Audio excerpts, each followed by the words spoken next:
नमस्कार। अंतर्राष्ट्रीय खबरों को लेकर हाजिर हूं मैं सृष्टि। आइए देखते हैं पहले हेडलाइंस। राहुल गांधी के आरोपों पर पेंगुइन ने दी सफाई तो आया जनरल नरवणे का रिएक्शन। देश के 6 राज्यों में आंधी के साथ तेज बारिश का अलर्ट। भारत चीन में व्यापार से जुड़ी चिंताओं पर चर्चा। क्या भारत ने लगा दिया रूस से तेल खरीद पर ब्रेक।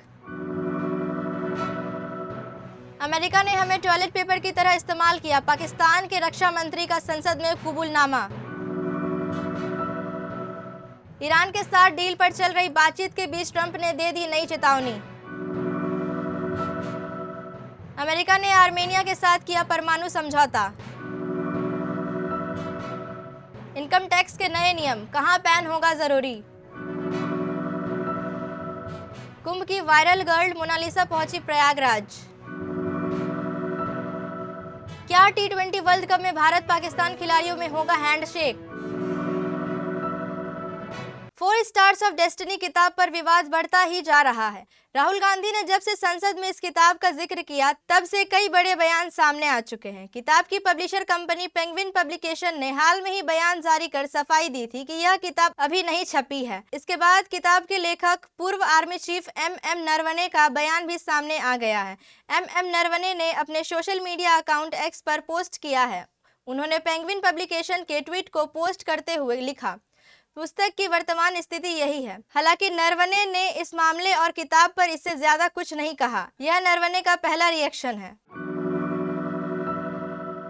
देश के कई हिस्सों में अब ठंड का असर कम होने लगा है। सुबह के समय हल्की ठंडी का एहसास होता है, लेकिन दोपहर में पारा बढ़ने के साथ ही ठंड का असर खत्म हो जाता है। वेस्टर्न डिस्टर्बेंस के कारण कुछ राज्यों में झमाझम बारिश हो सकती है। इससे उत्तर भारत में फिर से मौसम में बदलाव आ सकता है। पश्चिमी विक्षोभ के कारण 11 फरवरी यानी आज उत्तराखंड, हिमाचल और जम्मू कश्मीर में बारिश हो सकती है।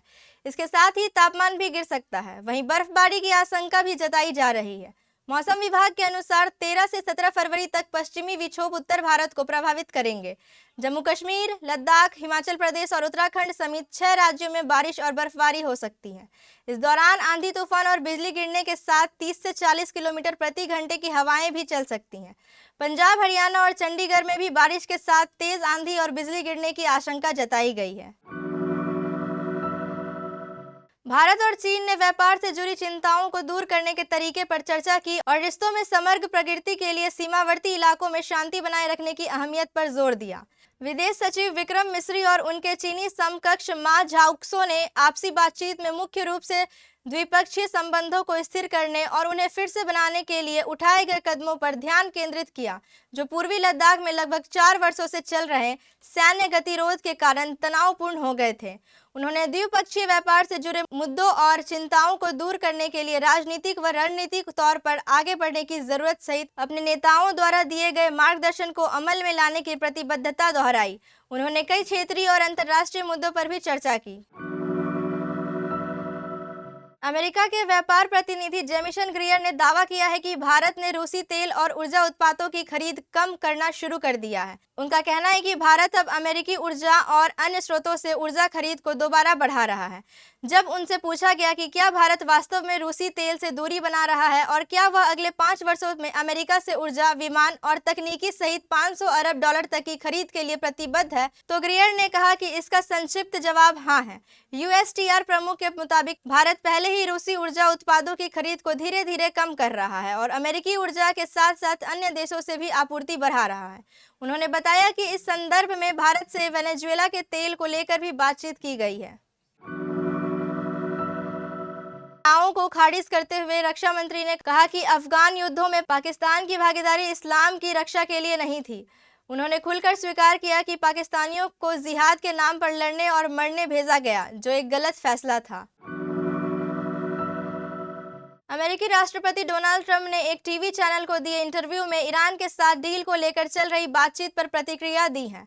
डोनाल्ड ट्रंप ने कहा, हमारा एक विशाल बेड़ा ईरान की ओर जा रहा है। मुझे लगता है कि वे समझौता करना चाहते हैं। उन्होंने कहा, मुझे लगता है कि अगर वे ऐसा नहीं करते हैं तो वो बेवकूफ़ी करेंगे। हमने पिछली बार उनके न्यूक्लियर ठिकानों को निशाना बनाकर तबाह कर दिया था। हम देखेंगे कि इस बार हम और क्या नष्ट कर सकते हैं। इससे पहले ईरान और अमेरिका के अधिकारियों ने ओमान में मुलाकात की थी। ओमान ने अमेरिका और ईरान के बीच मध्यस्थता की है। वार्ता के बाद ईरान के विदेश मंत्रालय के प्रवक्ता इस्माइल बाकाई ने कहा था, ओमान में अमेरिकी प्रतिनिधिमंडल के साथ सीधी बातचीत के दौरान यह साफ हो गया कि आगे भी बातचीत जारी रहेगी। अमेरिका और आर्मेनिया ने सोमवार को सिविल न्यूक्लियर समझौते पर हस्ताक्षर किए। इस समझौते से आर्मेनिया में परमाणु ऊर्जा के क्षेत्र को बड़ा बढ़ावा मिलेगा। इसके साथ ही आर्मेनिया को अजरबैजान के साथ विवाद में अमेरिका का समर्थन भी हासिल होगा। यह समझौता अमेरिकी उपराष्ट्रपति जेडी वेंस के आर्मेनिया दौरे के दौरान हुआ है। इस सिविल न्यूक्लियर डील पर आर्मेनियाई प्रधानमंत्री निकोल पाशिनियान और अमेरिकी उपराष्ट्रपति जेडी वेंस ने साइन किए हैं। कुछ महीने पहले ही अमेरिका ने आर्मेनिया और अजरबैजान के बीच व्हाइट हाउस में शांति समझौता कराया था। दोनों देशों ने कहा कि उन्होंने 123 एग्रीमेंट पर बातचीत पूरी कर ली है, जो अमेरिका को दूसरे देशों को न्यूक्लियर टेक्नोलॉजी और इक्विपमेंट का कानूनी तौर पर लाइसेंस देने की इजाज़त देता है। वेंस ने कहा कि इस एग्रीमेंट से आर्मेनिया को शुरुआती अमेरिकी एक्सपोर्ट में $5 बिलियन तक की इजाज़त मिलेगी। साथ ही लंबे समय में फ्यूल और मेंटेनेंस कॉन्ट्रैक्ट में $4 बिलियन और मिलेंगे। पाशिनियान ने वेंस के साथ एक जॉइंट प्रेस कॉन्फ्रेंस में कहा, यह एग्रीमेंट आर्मेनिया और यूनाइटेड स्टेट्स के बीच गहरी होती एनर्जी पार्टनरशिप में एक नया चैप्टर शुरू करेगा। सरकार ने परमानेंट अकाउंट नंबर के इस्तेमाल से जुड़े नियमों में अहम बदलाव का प्रस्ताव किया है। इसका मकसद अनुपालन के बोझ को कम करना है, साथ ही टैक्स संबंधी अहम लेन देन पर फोकस करना है। इन प्रस्तावित नियमों पर जनता से 22 फरवरी 2026 तक प्रतिक्रिया मांगी गई है। यह बदलाव विशेष रूप से मोटर वाहनों की खरीद बिक्री या बैंकों में नकद जमा निकासी और होटल बिलों के पेमेंट जैसे वित्तीय लेन देन के लिए पैन कोड करने की सीमा को बढ़ाने पर केंद्रित है। सरकार का मानना है कि कम जोखिम वाले और कम मूल्य के लेन देन के लिए पैन की अनिवार्यता को हटाकर अनुपालन के बोझ को कम किया जा सकता है। प्रयागराज के महाकुंभ में माला बेचने वाली वायरल गर्ल मोनालिसा अब फिल्म इंडस्ट्री में तेजी से पहचान बना रही है। उनकी नई Hindi film the diary of Manipur के लॉन्च के दौरान मोनालिसा भावुक नजर आई। उन्होंने कहा कि फिल्मी दुनिया और उनकी पुरानी जिंदगी में कोई फर्क नहीं है, दोनों ही उनके लिए सुंदर हैं। मोनालिसा ने बताया कि मध्य प्रदेश के खरगोन जैसे इलाकों में शिक्षा की कमी देखकर उनका सपना है कि वह अपनी पहली फिल्म कमाई से वहां लड़कियों के लिए स्कूल खोलेंगी। उनका कहना है कि बच्चियां अशिक्षित न रहें और समाज की मुख्य धारा से जुड़ सके। मंगलवार को मोनालिसा प्रयागराज लौटी और गंगा मां की कृपा का आभार जताया। उन्होंने कहा कि उन्होंने कभी सपने में भी नहीं सोचा था कि वह इतनी दूर तक पहुंच जाएंगी। महाकुंभ में माला बेचने का उनका सफर अब फिल्मी दुनिया तक पहुंच चुका है। T20 वर्ल्ड कप में 15 फरवरी को भारत और पाकिस्तान के बीच कोलंबो में मुकाबला खेला जाएगा। बायकॉट की धमकी देने वाले पाकिस्तान ने अपने फैसले से यू टर्न ले लिया है। पाकिस्तान सरकार ने सोमवार देर रात इस बात की पुष्टि कर दी है कि वह मैच खेलने के लिए तैयार है। पाकिस्तान के बैकफुट पर आने से एक बार फिर इस मुकाबले को लेकर रोमांच बढ़ गया है।